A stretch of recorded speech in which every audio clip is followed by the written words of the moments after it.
Hello बच्चों, tenth class के second chapter का रिमेनिंग पार्ट पढ़ लेते हैं। और टॉपिक है कंपेयरिंग द थ्री सेक्टर।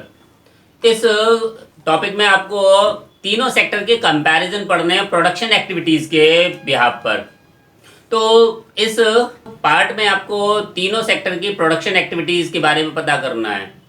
तो बच्चों, सिविलाइजेशन स्टार्ट हुआ तब से सबसे पहला जो ऑक्यूपेशन था वो था प्राइमरी सेक्टर या एक्सप्लॉयटेशन ऑफ एग्रीकल्चर सेक्टर, यानी कि लोगों की पहली जरूरत क्या थी? भोजन थी। और इसके लिए उन्होंने सबसे पहला काम करना स्टार्ट किया, वो था एग्रीकल्चर। और सदियां बीतती गई तो धीरे धीरे क्या होता गया, पीपल शिफ्ट होते गए प्राइमरी टू सेकेंडरी और सेकेंडरी टू टर्जरी। तो इसी के बेसिस पर हम आगे आज इस टॉपिक को पढ़ते हैं। तो सबसे आज भी इंडिया, जैसे कहा जाता है, India is the land of agriculture. तो यहाँ पर जो मेन वर्क है, पॉपुलेशन जो ज़्यादातर एंगेज है वो प्राइमरी सेक्टर या एग्रीकल्चर सेक्टर पर डिपेंड है। अगर इंडिपेंडेंस की टाइम की बात की जाए तो इंडिया में ये परसेंटेज 72% था, और अभी जो 18 और 19 के अकॉर्डिंग देखा जाता है तो ये परसेंटेज 46% हो जाता है। यानी कि 72% से पॉपुलेशन डिक्रीज होकर कहाँ पहुंच गई? वो पहुंच गई आपकी 46%। अब ऐसा हुआ क्योंकि प्राइमरी सेक्टर में इतनी ज़्यादा डिपेंडेंसी रिड्यूस क्यों होने लगी? उसका रीज़न है बच्चों के धीरे धीरे जो पीपल एजुकेटेड होते गए, सिविलाइज्ड होते गए और स्किल को डेवलप करते रहे, तो इसलिए सर्विस सेक्टर इंक्रीज होता गया। प्लस जो ब्रिटिश पीरियड था, उस टाइम पीरियड में ब्रिटिश गवर्नमेंट ने कैपिटल गुड इंडस्ट्रीज को सेटअप होने नहीं दिया, और इस वजह से इंडिया में कोई भी इंडस्ट्री सेटअप नहीं हुई। इसलिए सेकेंडरी सेक्टर डेवलप नहीं हो पाया। सेकेंडरी सेक्टर के डेवलपमेंट ना होने की वजह से जो टर्जरी सेक्टर है वो बहुत ज़्यादा डेवलप नहीं हुआ। तो टर्जरी सेक्टर के डेवलप ना होने के पीछे दो रीज़न थे। पहला रीज़न था कि आपका जो सेकेंडरी सेक्टर और प्राइमरी सेक्टर था उसमें इम्प्रूवमेंट या उसमें डेवलपमेंट नहीं हो पाया और नई इंडस्ट्री सेटअप नहीं हो पाई। ऐसे ही जो आपका टर्जरी सेक्टर, दूसरा कारण क्या है जो डेवलप नहीं हुआ? उस टाइम पीरियड में लिटरेसी रेट या एजुकेटेड पर्सन क्या थे? बहुत कम थे। और उस टाइम पीरियड में किसी के यहाँ जॉब करना ये अच्छा भी नहीं माना जाता था। इसी वजह से सेकेंडरी सेक्टर के डेवलपमेंट ना होने की वजह से टर्जरी सेक्टर भी डेवलप नहीं हुआ। एजुकेटेड पीपल नहीं थे, इसीलिए भी डेवलप नहीं हुआ। लेकिन जब इंडिपेंडेंस के बाद गवर्नमेंट ने अपनी पॉलिसीज चेंज की तो फिर इसमें डेवलपमेंट स्टार्ट हुए। तो पढ़ लेते हैं।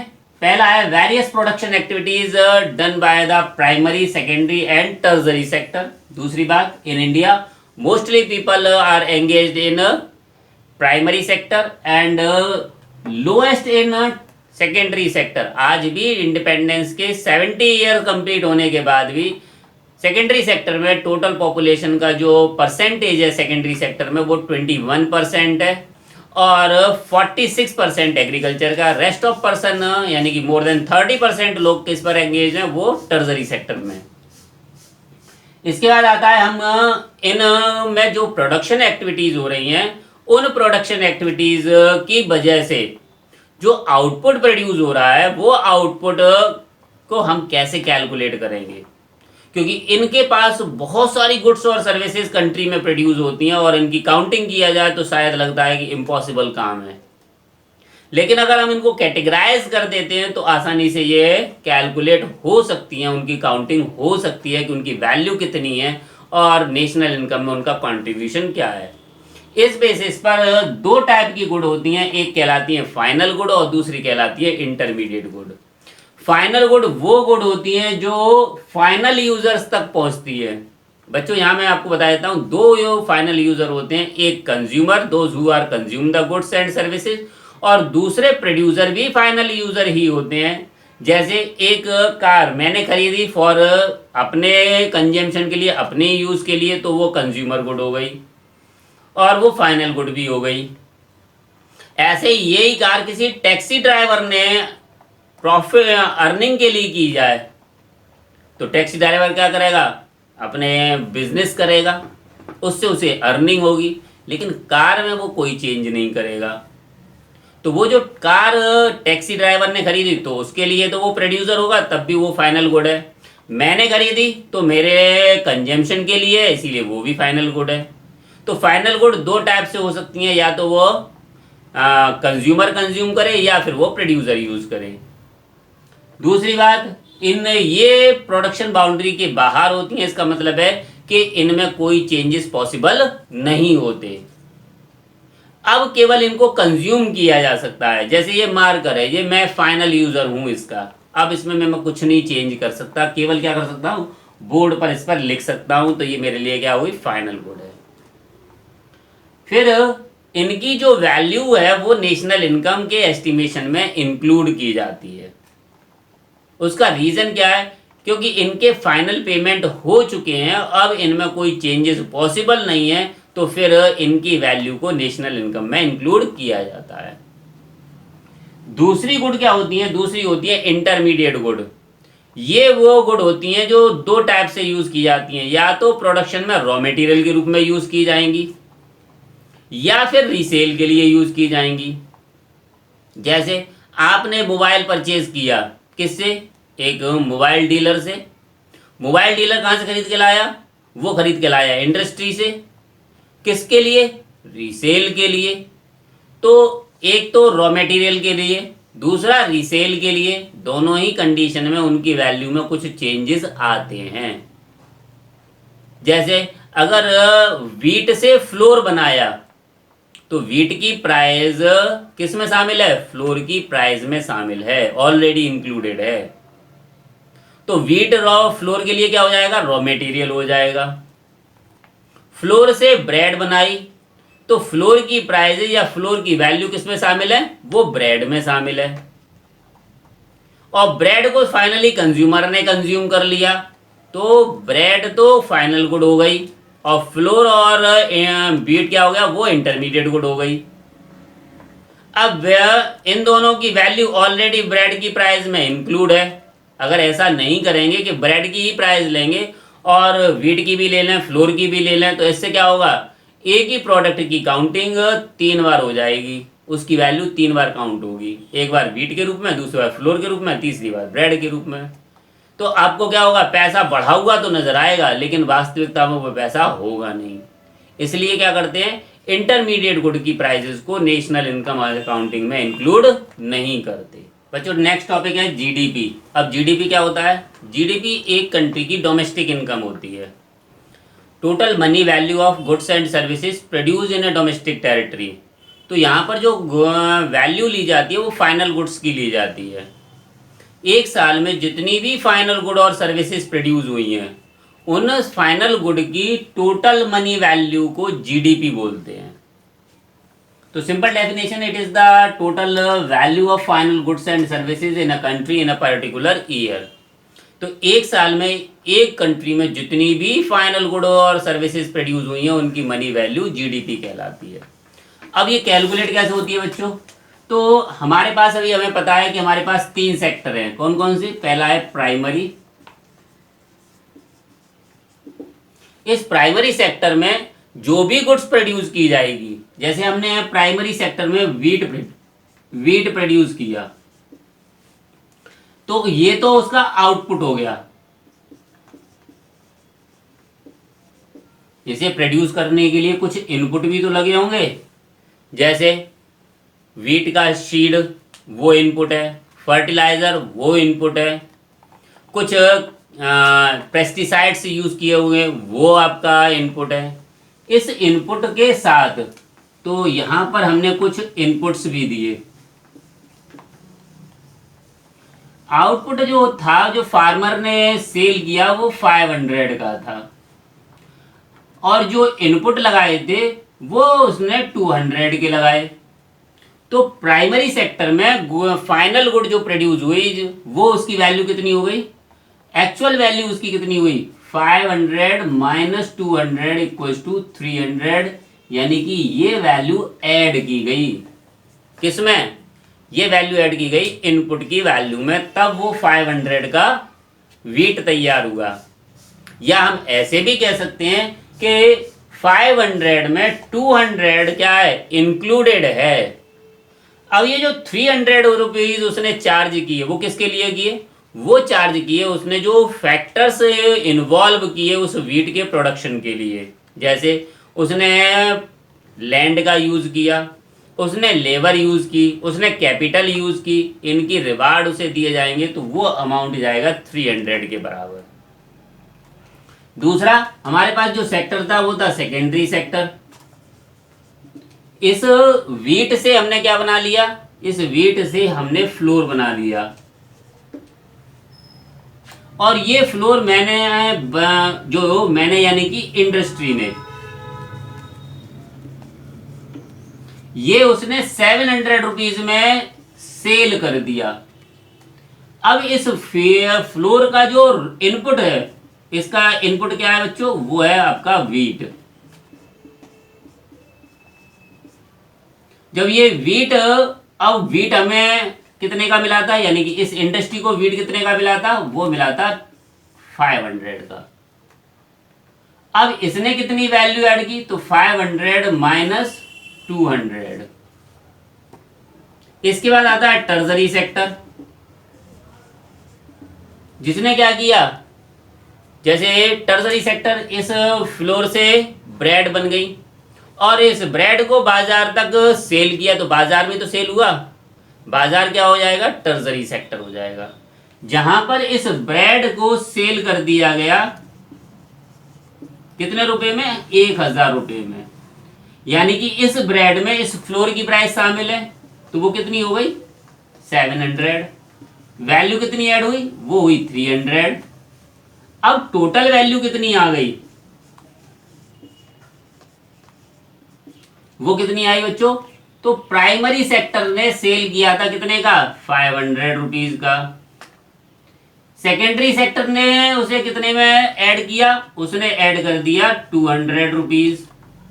और टर्जरी सेक्टर ने कितने रुपए ऐड किए, उसने भी 300 रुपीज ऐड किए, तो टोटल कितना हो गया, ये 1000।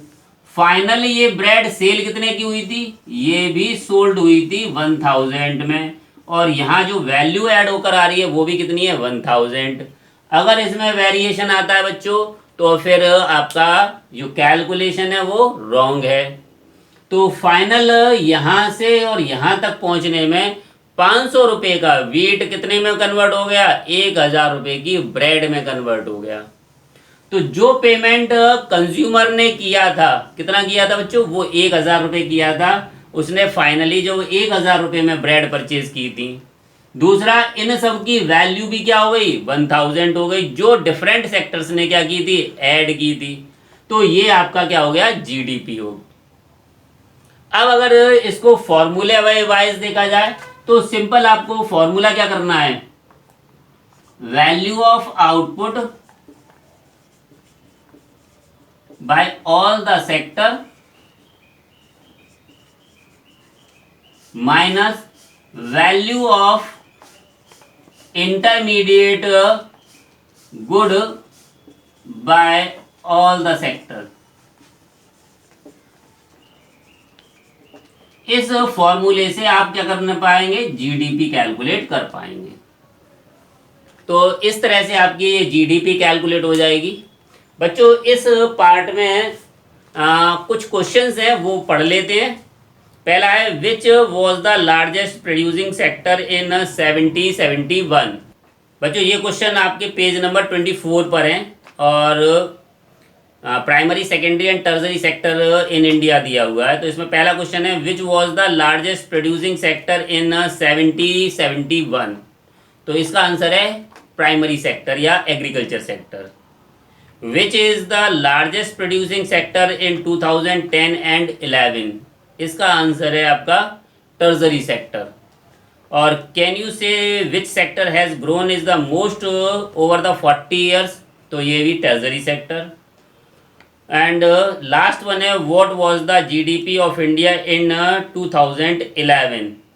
तो इसका आंसर आपको पेज नंबर 25 पर मिलेगा, और यहाँ पर ग्राफ 2 दिया हुआ है, shares of sectors in GDP. तो आपका what was the GDP of India in 2011। कुछ क्वेश्चन और डिस्कस कर लेते हैं बच्चों। एक और क्वेश्चन है, describe the historical changes occurred in the sectors. तो इस क्वेश्चन का आंसर जो अभी मैंने आपको बताया था कि जब सिविलाइजेशन स्टार्ट हुई तो सबसे ज़्यादा यानी कि बिगिनिंग से लेकर और अभी इंडिपेंडेंस इंडिया की तक बात की जाए तो इंडिपेंडेंस तक या इंडिपेंडेंस के बाद भी यानी कि 2018 तक जो मोस्टली पॉपुलेशन एंगेज्ड है वो कहाँ पर है? एग्रीकल्चर सेक्टर में। अब ये शिफ्ट क्यों हो रही है? उसके पीछे पहला रीज़न क्या है कि हमारे पास जो फार्मिंग इनपुट्स हैं वो कहाँ से, जैसे मशीन है, ट्रैक्टर है, थ्रेशर मशीन है, इन सब का प्रोडक्शन कहाँ हो रहा है? सेकेंडरी सेक्टर में हो रहा है। तो पॉपुलेशन क्या हो रही है? इस स्किल हो रही है और स्किल होने की वजह से वो क्या कर रही है? प्राइमरी सेक्टर से मूव कर रही है सेकेंडरी सेक्टर में। दूसरा, इसी के साथ साथ टर्जरी सेक्टर भी डेवलप हो रहा है। तो जो प्रोडक्शन है वो प्रोडक्शन या तो वेयर हाउसेज में जाएगा तो आपका क्या हो जाएगा? वो भी आपका टर्जरी सेक्टर का एग्जाम्पल हो जाएगा। अगर वो बाजार में जाकर सेल हुआ तो भी वो टर्जरी सेक्टर है। तो बाजार में कोई ना कोई ट्रेडर होगा जो आपको ये सर्विसेज प्रोवाइड कर रहा होगा। तो हिस्टोरिकल चेंजेस क्या हैं? हिस्टोरिकल चेंजेस हैं कि जैसे जैसे डेवलपमेंट हुआ एग्रीकल्चर सेक्टर का, जैसे जैसे डेवलपमेंट हुआ सेकेंडरी सेक्टर का, जैसे जैसे डेवलपमेंट हुआ एजुकेशन का, वैसे वैसे people are shifted from agriculture sector to secondary sector और टर्जरी सेक्टर। दूसरी बात, जो ओल्ड टाइम था वहाँ पर old method of inputs use किए जाते या मेथड ऑफ टेक्निक यूज़ की जाती थी। तो टेक्नोलॉजिकल इम्प्रूवमेंट भी है। तीसरा रीज़न है टेक्नोलॉजिकल इम्प्रूवमेंट। टेक्नोलॉजिकल इम्प्रूवमेंट के साथ साथ कुछ स्किल्स डेवलप होंगी। जैसे इंजीनियर ने वो टेक्नोलॉजी डेवलप की तो क्या होगा? उससे दूसरे लोग क्या होंगे? अफेक्टेड होंगे और उनको एम्प्लॉयमेंट मिलेगा। तो वो प्राइमरी सेक्टर से शिफ्ट हो जाएंगे दूसरे सेक्टर पर। तीसरा, जो पहले लोग थे वो प्राइमरी सेक्टर यानी कि बेसिक नीड उनकी भोजन करना थी, इसीलिए ज़्यादातर वो टाइम अपना किस पे स्पेंड करते थे? एग्रीकल्चर सेक्टर में। लेकिन फिर जब थोड़ा सा अपना क्वालिटी ऑफ लाइफ, चौथा रीज़न है, क्वालिटी लाइफ को इम्प्रूव करने के लिए उन्हें अलग से सोर्स ऑफ इनकम चाहिए। जैसे अगर एक फार्मर के 4 बेटे और वो उसी पर काम कर रहे हैं तो वास्तविकता में तो वर्क किसका है? फार्मर का। और वो चारों जो बच्चे हैं उसके जो उस फार्मिंग में एक्टिविटीज़ में उसको हेल्प कर रहे हैं वो क्या कर रहे हैं? वो सिंपल डिस्गाइज्ड अनएम्प्लॉयड हैं। अगर यही चारों बच्चे अपने अपने फील्ड में जाकर काम करने लगे तो क्या होगा? अनएम्प्लॉयमेंट घटेगा और क्वालिटी ऑफ लाइफ क्या होगी? इम्प्रूव्ड होगी। तो इस हिस्टोरिकल चेंजेस के पीछे 4 रीज़न मैंने आपको बता दिया।